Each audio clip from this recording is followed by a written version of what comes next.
सांसद जी ने एक प्रेस की है और उन्होंने प्रेस में एक आरोप लगाया है कि मुझे चुनाव संगीत सोम ने हरवाया है। मैं भारतीय जनता पार्टी का समर्पित कार्यकर्ता हूं। मैं भारतीय जनता पार्टी का वो कार्यकर्ता हूं कि जब उत्तर प्रदेश की सरकार ने आतंक मचाया हुआ था, समाजवादी पार्टी की सरकार ने, तब भी अपने उत्तर प्रदेश की जनता की बात हर फोरम पर उठाई। मेरे लोगों पर अखिलेश सरकार ने गोली चलवाई, मेरे लोगों ने गोली खाई, मेरे परिवार पे मुकदमे हुए, मुझ पे खुद आतंकवाद तक के मुकदमे अखिलेश सरकार ने लगाए।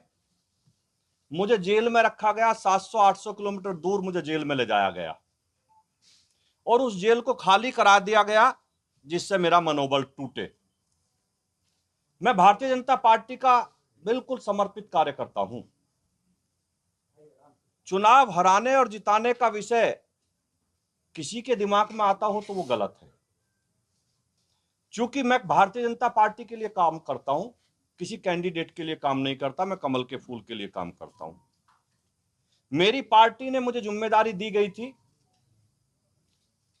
कि सरधना विधानसभा पार्टी की जीतनी चाहिए।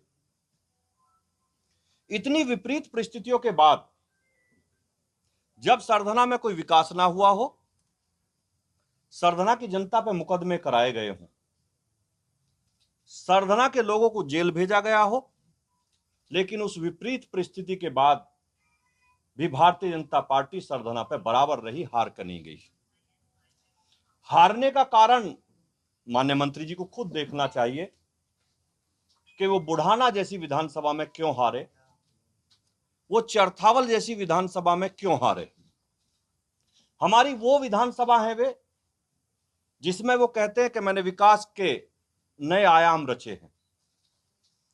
मुजफ्फरनगर विधानसभा हमारी ऐसी विधानसभा है भारतीय जनता पार्टी की, जिस विधानसभा को विपरीत परिस्थितियों में भी भारतीय जनता पार्टी 30 से 40 हजार वोटों के मार्जिन से जीतती है।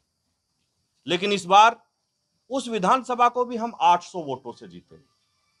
खतौली विधानसभा हमारी ऐसी विधानसभा है जिसे 30 से 40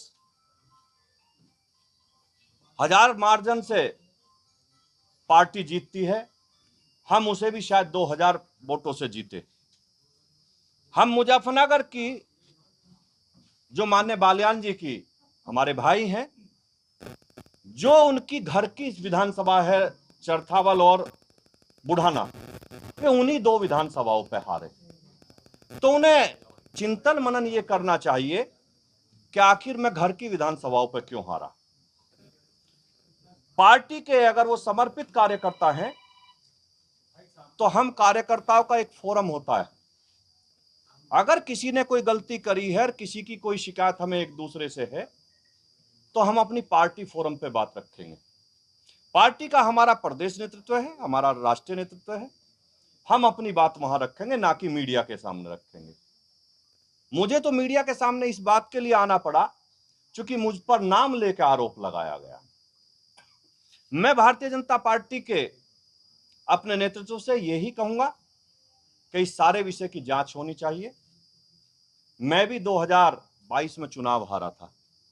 कारण क्या है मैं कुछ नहीं कहूंगा, लेकिन मैंने पार्टी को अपनी बात बताई और पार्टी ने उसकी जांच की होगी या कर रही होगी। मैंने कभी भी मीडिया के सामने हार का ठीकरा किसी के सिर पर नहीं फोड़ा आके। मैं संजीव बालियान जी को भी यही सलाह देना चाहता हूं कि पार्टी के कार्यकर्ता के तरीके से आप अपनी बात रखिए, पार्टी फोरम पर रखिए, मीडिया के सामने मत रखिए, क्योंकि हम घर की लड़ाई बाहर नहीं ले जा सकते। और मैं विपरीत परिस्थितियों में, मेरी पर्सनल नाराजगी होने के बावजूद, मैंने संजीव बालियान जी को सरधना पर चुनाव नहीं हारने दिया। मैंने इतनी मेहनत करी, कार्यकर्ता लगने के लिए तैयार नहीं थे। चुनाव के दिन आपकी जानकारी के लिए मैं बता दूं, जो हमारी पार्टी के बस्ते गए वो भाजपा के बूथ अध्यक्ष से लेकर सपा के बूथ अध्यक्षों को दिए गए। लेकिन उस परिस्थिति में भी हम लोगों ने भारतीय जनता पार्टी को चुनाव जिताया। हर गांव में कोशिश करी कि चुनाव जीता जाए। भारतीय जनता पार्टी का कार्यकर्ता ही चुनाव जिताएगा, ना कि समाजवादी पार्टी का कार्यकर्ता चुनाव जिताएगा। मैं आज आप लोगों के बीच में यही कहने के लिए आया था कि मैं भारतीय जनता पार्टी का समर्थित समर्पित दोनों तरीके का कार्यकर्ता हूं। मैं अपनी पार्टी के लिए दिन रात जी जान से मेहनत करता हूं और वो हमेशा करता रहूंगा। हार जो है भीतर विवाद की वजह से हुई और विभीषण बताया जा रहा है कि पार्टी के अंदर विभीषण मौजूद है। वो विभीषण किसे कह रहे हैं? अब ये तो आपको संजीव बालियान जी से पूछना पड़ेगा कि वो विभीषण किसे कह रहे हैं।